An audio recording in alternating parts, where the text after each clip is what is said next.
Luke chapter 18, beginning to read at verse 35.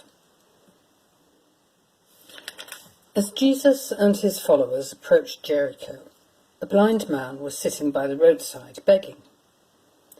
When he heard a crowd going by, he asked what was happening. They told him, "Jesus of Nazareth is passing by." Then he shouted, "Jesus, Son of David, have mercy on me." Those who were in front sternly ordered him to be quiet, but he shouted even more loudly, "Son of David, have mercy on me."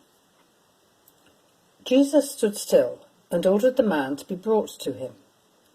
And when he came near, he asked him, "What do you want me to do for you?" He said, "Lord, let me see again."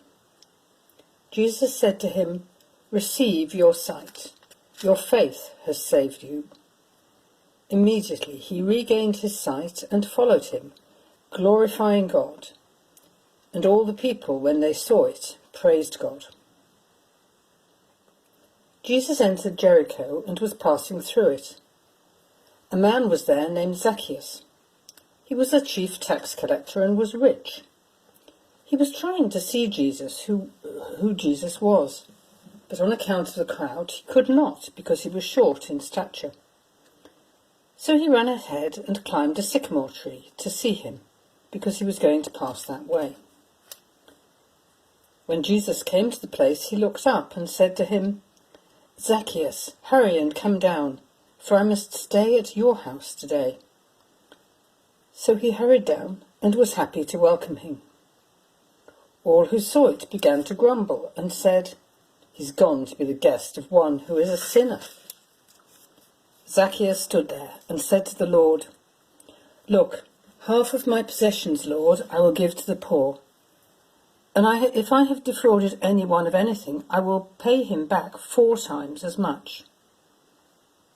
Then Jesus said to him, "Today salvation has come to this house, because he too is a son of Abraham.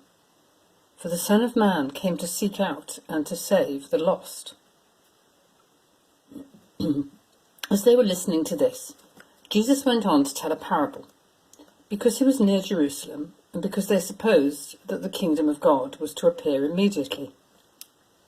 So he said, "A nobleman went to a distant country to get royal power for himself and then return. He summoned 10 of his slaves and gave them £10 and said to them, 'Do business with these until I come back.'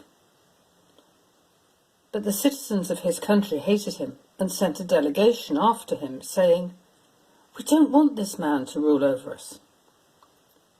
When he returned, having received royal power, he ordered these slaves to whom he had given the money to be summoned, so that he might find out what they had gained by trading. The first came forward and said, 'Lord, your pound has made 10 more pounds.' He said to him, 'Well done, good slave. Because you have been trustworthy in a very small thing, take charge of 10 cities.' Then the second came, saying, 'Lord, your pound has made 5 pounds.' He said to him, 'And you, rule over 5 cities.' Then the other came, saying, 'Lord, here is your pound. I wrapped it up in a piece of cloth, for I was afraid of you, because you're a harsh man. You take what you did not deposit and reap what you did not sow.'